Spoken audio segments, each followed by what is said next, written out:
Spoken grammar, why is it important? That's a loaded question. It means I already assume it is important, and I'm going to tell you why.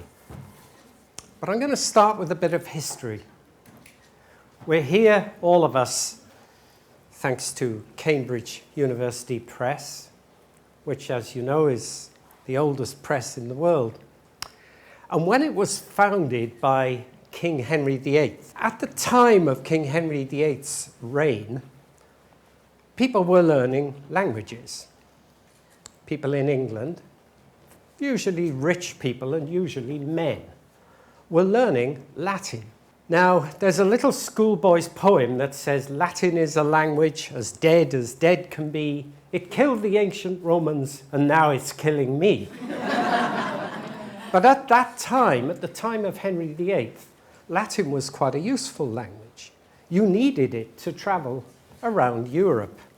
Just as today you could say you need English to go to different countries, at that time you needed Latin. But you didn't need it to write. You needed it to speak to people in France or Italy or Spain or Portugal. And the young men of England would get on their horses, get into their coaches, and do what was called the grand tour. They would travel around Europe, learning to be gentlemen, and they would meet other gentlemen, and they would speak to them in Latin. What they learned in their schools in England was actually spoken Latin. They learned spoken grammar. And in Cambridge University Library, we have these original textbooks. They were called Vulgaria.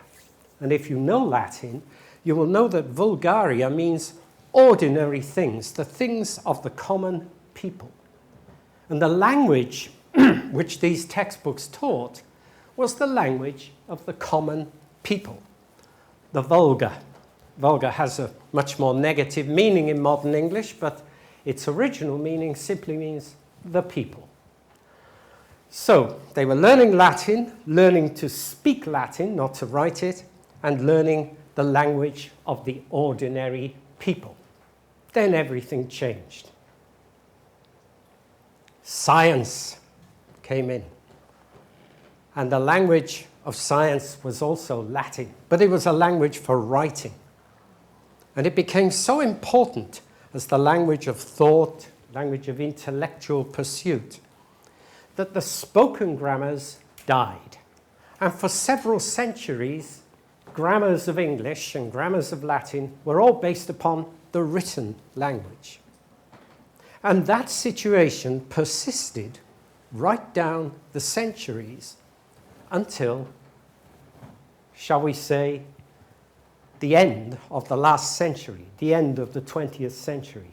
Then it changed, and there are good reasons why things changed and why I'm here today able to talk about spoken grammar without feeling embarrassed, without feeling I'm talking about a suspicious subject, a subject that we only mention in whispers. And of course, two things changed. One was the advent of sound recording technology. And not just the ability to record sound, but to do it on very small pieces of equipment. Walkman, little digital recorders, small microphones like this one. So for the first time, we were able to capture the language of the ordinary people. Not the language of the orators, the Winston Churchills or the Martin Luther Kings. The language of ordinary people doing ordinary things. Having dinner, cooking dinner, traveling in a car, chatting to their colleagues at work, chatting to other students in their halls of residence. We were able to capture these voices. The other major change was the advent of computers and software which could analyze the spoken language.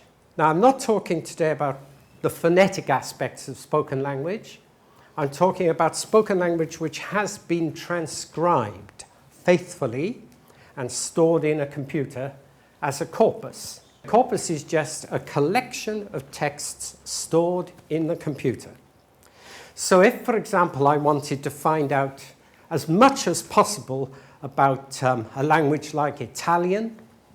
A good idea would be to take all the newspapers published in Italy for a whole year and put their text into a computer. This would be my corpus, plural corpora, okay? From the Latin, corpus meaning a body, not to be confused with corpse, which is a dead body, okay?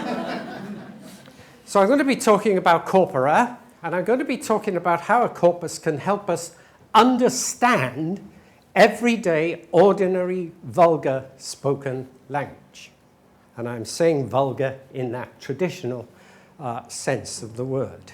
Then I'll talk about whether we should teach this, how important it is, and how we might go about teaching it.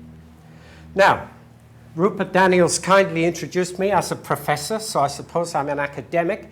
I have to start off by looking at the literature on spoken language. So we're going to jump 500 years from the time of King Henry to the time of the present Queen Elizabeth. And with a bit of luck, we'll see if this works. There we go. We'll see some of the discussions about spoken grammar that have taken place in the last 20 years or so.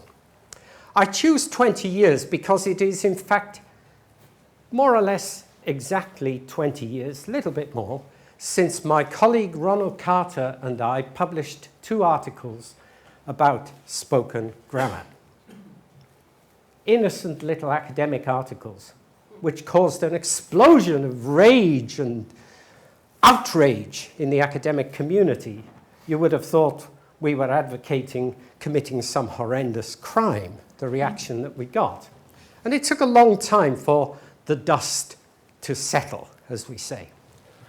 In the literature, myself and my colleague Ronald Carter in 1995 pointed out that there were bits of grammar in everyday conversation that were quite different or sometimes absent from the grammar of writing. Okay, so we were looking at speaking, everyday speaking, and we were finding pieces of grammar that were either absent from writing or which were just not very common in writing. Douglas Biber and his colleagues at the University of Flagstaff, the University of Northern Arizona at Flagstaff, published a wonderful grammar in 1999, big grammar, with another publisher whose name we dare not mention in this Cambridge conference. Differences of distribution and function of grammatical items. What they did was they took 4 types of language. They took fiction, novels and short stories. They took newspapers. They took academic writing, and they took everyday conversation. And they found there were quite significant differences.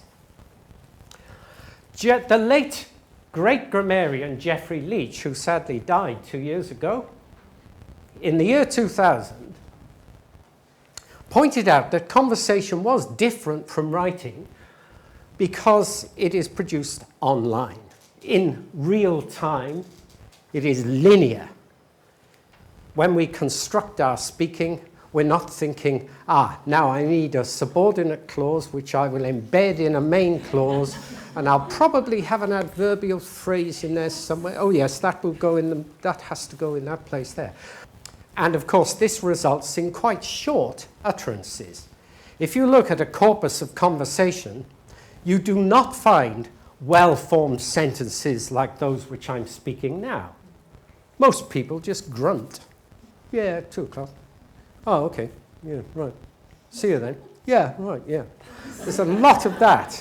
Christoph Ruhlmann in Germany, an up-and-coming, brilliant, younger linguist. I say young, he's probably about 50, but to me he's young.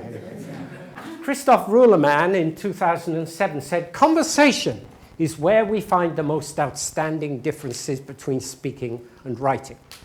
So if we want to look at the grammar of speaking, we don't look at what I'm doing now, a formal lecture. Where you find the really important differences is in everyday conversation. Now I'm going to look at some key features of spoken grammar in the time that remains to me. I've just chosen 3.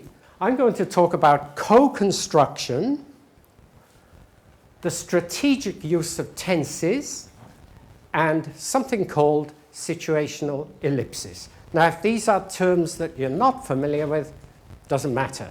I hope they will become clear in the next 20 minutes or so. Let's start with co-construction. Co-construction simply means doing things together, okay? It doesn't mean bricks and mortar and making buildings. Student says, well, so I've no lectures. I have to do the research myself. He's talking about writing a dissertation or an essay. You have to do it yourself, says the other student. And the first student says, which is harder, like. And a third student comes in and says, which would be very difficult, I'd say. And the first student says, yeah. Now, what is interesting here is we have all the appearances of some good sentences. You know, you have a main clause, and you have these clauses with which. Yeah? They are subordinate clauses. They are WH clauses. They are these classic which, non-defining relative or comment clauses, as they're called in writing. What always fascinates me is, number one, these are very common. Number two, they're often spoken by the same person. Number three, they're often spoken by a different person. Number four, nobody ever says, you stay out of my sentence, you make your own sentences. Who do you think you are, hanging a which subordinate clause onto my main clause? That's my clause. You are not engaged in a monologue when you're in conversation. It's not, oh, it's my turn, right, my monologue. Now it's your monologue. Now it's her monologue. We create the whole thing together. We do it with which. We can also do it with if. We could go to the beach tomorrow, says one. Another person says, if the weather's fine. Yeah? So you have a classic conditional sentence created by two people. Here we have a nice sentence with which clauses created by three people. It is so ordinary, so common, so vulgar in that best sense of the word. Why is it important then? Why should we get excited about this? Well, it's important because it facilitates the following things. Interpersonal bonding. That's what conversation is about. It is a social action with which one human being bonds with another. It enables the negotiation of meaning. Meaning isn't something that's established beforehand. You have to work out, what is this person trying to say to me? What am I trying to say to him or her? We negotiate it. But perhaps most important for us as language teachers, it enables what I call flow. It enables the conversation to flow. This is an important element of fluency, the ability to hook your clause onto the previous speaker. And there's a good deal of research to support that. Research outside of our profession, research in sociology, which shows that perceptions of fluency have an important role in how we judge other people in a job interview. Some sociology research has shown that if you are heard, if you are perceived as fluent, you will get a better job. So these things are quite fundamentally important. They are not just academic, abstract things. They are the meat and drink of everyday language. Okay, how do you present this kind of thing? Well, you have to go beyond the normal sort of grammar chart. You can't just say, you know, this is how you form a which clause. We know that. We teach that. You have to show in a conversational context. You have to illustrate it. Your students are not going to come into class next Monday and say, teacher, can you teach us how to attach subordinate clauses onto the other person's speaking turn? You'd be very lucky. You'd have wonderful students if they said that, you know. Come on, you must know it, you know. How do I use a which clause to attach to the other person's speech so that I sound fluent? I didn't wake up one morning myself realizing how important these were. The computer brought them up for me from the corpus. The computer said, this is a very common way of using the word which. So then, of course, there is a comprehension phase. What do these things mean? You have to help students notice these things. It's a question of observation, you see. Your students don't have a corpus. They don't have they're not going to go and search some big corpus with a computer. What we want them to do is to wake up and notice things that happen in ordinary conversation. Find more examples in the conversation. Here's a conversation from a well-known textbook. This is a typical conversation of Anna and Pedro. And Anna says, did you see that video clip I emailed you? No, I don't generally tend to watch them, which is unusual, I guess. What was it? Oh, it's a couple of talking cats. It's hilarious. Yeah? I don't mind the funny ones. You know what I don't like? People do really dangerous things in video, like riding bikes off walls, which is stupid, I know. So you can see this is typical conversation that you get in the corpus. We take our conversations from the corpus, we adapt them, we remove some of the more incomprehensible bits, and in it we have some of these typical which clauses. The first one is spoken by Pedro himself, the second one is spoken by another speaker, and then we have another one down there. So there they are. They're not unusual, but we don't notice them in everyday conversation. I hope when you leave here, you will start to notice them, because they are very, very common. This is not unusual grammar. It always scares me when I go to conferences and people say, oh, well, have you written anything for the advanced level? And I say, yes, I have. You know, Cambridge has published advanced materials that I've written. Again, I won't mention them, but you know, from my own viewpoint, they're very important. And I always say, yes, have a look at this. And they look and they're searching through. And you say, can I help you? And they say, yes, I'm looking for the subjunctive. Oh, yes. Some people won't buy it if it doesn't have the subjunctive in it. I didn't even know English had a subjunctive. It does, but it's very rare. It's extremely rare. Of course, then we want to, once we raise this awareness, this noticing, we need to practice things. And it's important. Our philosophy is practice within the students' language abilities. You want them to practice this co-construction feature, so don't make it terribly, terribly difficult by saying, have a discussion about deep-sea thermovental apertures under the ocean. You know, it's got to be something that's within their abilities, that is relevant and familiar activity type. You don't need a new type of activity to teach what is effectively a very old piece of grammar. Topics that are easy to talk about. Supportive. Examples of what people really do say, and that's why we need the corpus. It's very difficult to know what you say. It's very easy to know what you write. I remember when I started as an English teacher, I was in that wonderful position of being the native speaker at the school in Spain. People would say, ask him, you know? And they would come to me and they would say, Mike, you know, which is correct, da-da-da-da, or da-da-da-da-da. And I would say, well, now let me think. And that was dangerous, let me think. Because the moment I would say, let me think, what was I thinking about? I was thinking about how I write, or what my grammar teacher taught me at school. What is really difficult is to know what you say.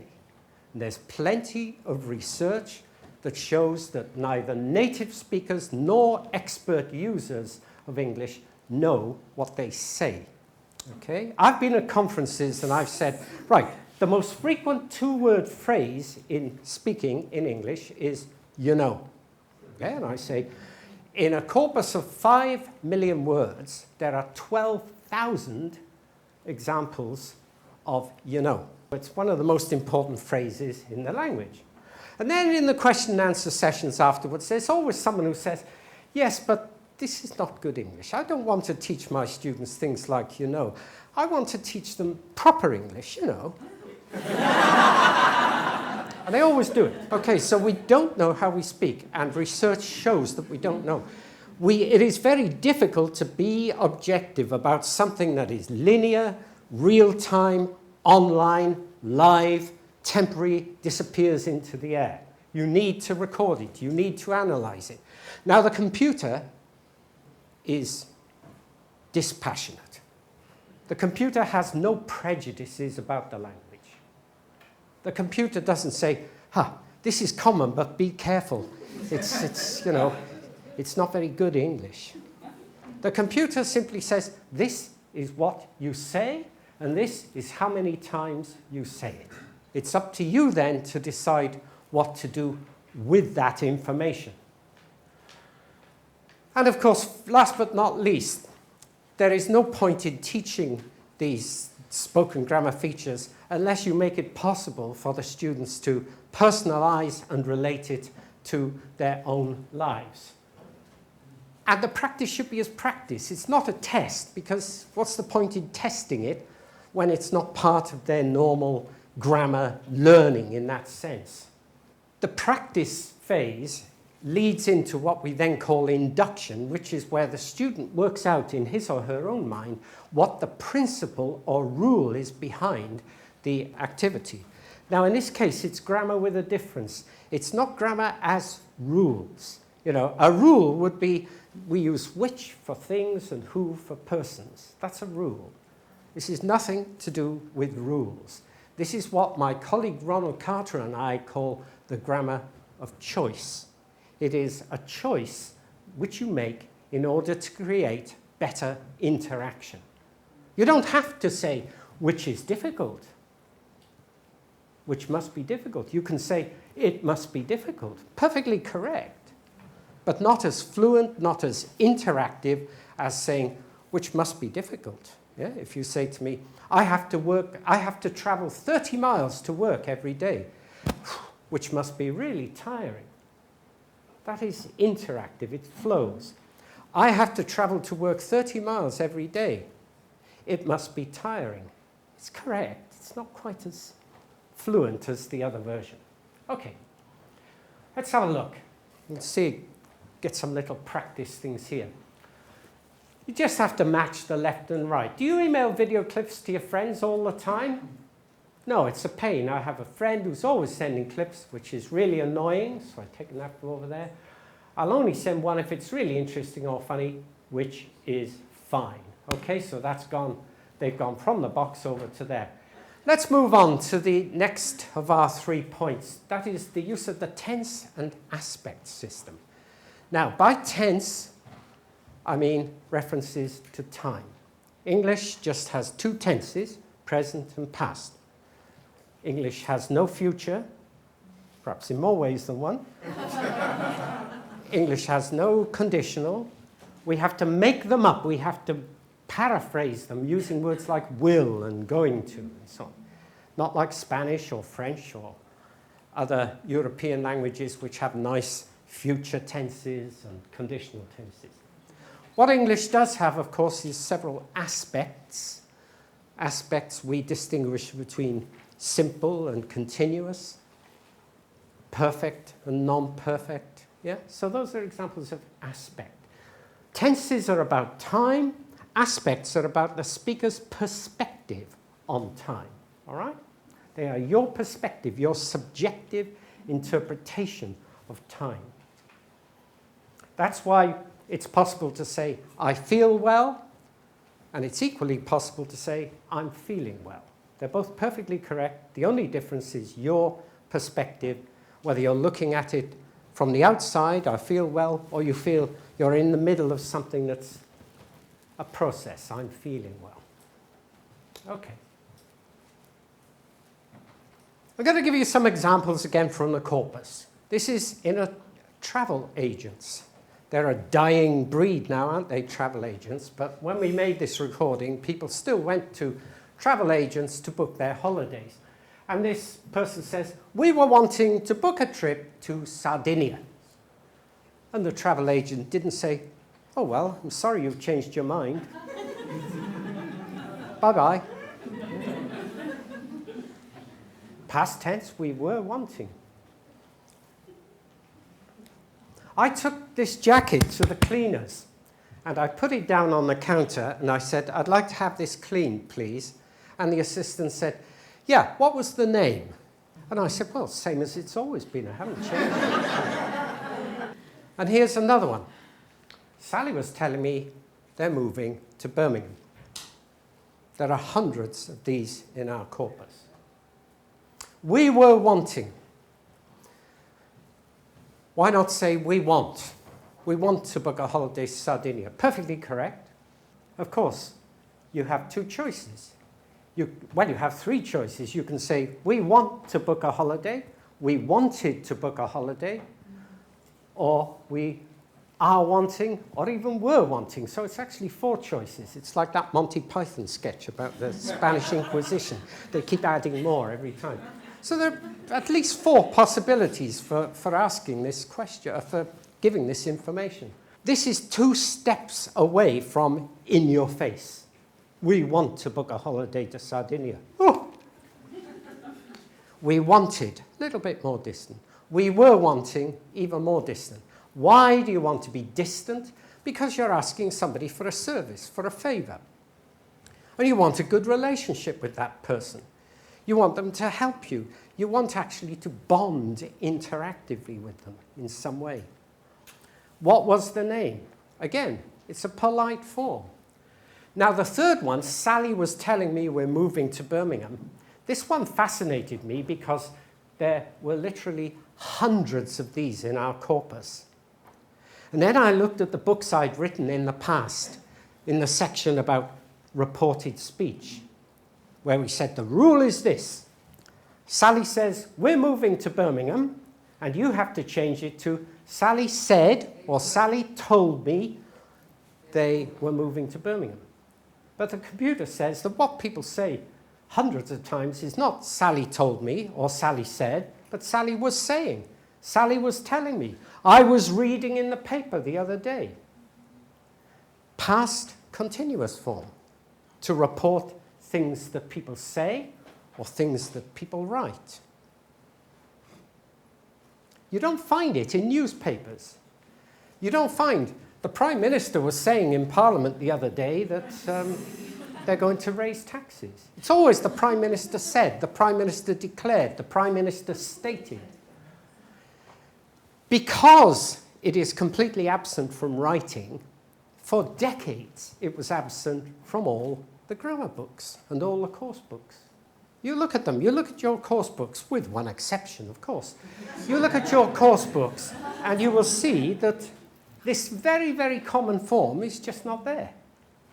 It's not in some of the big grammars of English, those which were published before 2006, I mean, when Cambridge published the Cambridge Grammar of English. And really, these forms were omitted, forgotten, because they are part of the grammar of speaking. And what we find is they always preface something interesting, something newsworthy, a new topic. It's a way of saying, listen up, okay? It's not a way of saying, I have a report to make to you of something that somebody said. It is a way of saying, here's some news, here's something I want you to listen to, here's a new topic. And so it is a signal of topic management. It is a signal to you, the listener, I've got something interesting to tell you. Not just English, I know it happens in Spanish. Sally me decía que, da da da da da. The thing with phrases like Sally was telling me, I was reading in the paper the other day, is that you really should not be sitting there thinking, I've got a piece of news. I'd better choose the past continuous before I tell her. Now, how's the past continuous? I was reading. No, have read. No, that's present perfect. These have to be automatic, immediate. They're little signals. They're little chunks. They are effectively grammatical chunks. We don't process them and invent them each time. They're just chunks. Here's some more examples of them. I was wondering if you could, I wanted to. Would it be all right would it be okay with you? These little things like, would it be all right, the conditional use there. I was wondering, the past continuous. It's perfectly correct to say, I wonder, but if you can get these little chunks into your head, they're little prefaces to what you want to say. So we treat these as what I call lexicogrammar. They are partly treated like big words, lexis, and partly as grammar. They're important because they facilitate politeness and indirectness. We don't like to be in one another's face. Every language I've ever looked at in my life has ways of being indirect. It is a stupid myth to think that this is some character of the English, that they cannot be direct. Creates good relations, whether it's in a shop or whether it's with your colleagues at work or your friends. And it expresses your perspective on reality, your perspective on the situation, if you like. And so I'll finish with looking at situational ellipsis. Someone's changed that to situated ellipsis. It should say situational ellipsis anyway. And there are a couple of references, especially another misprint, I'm afraid.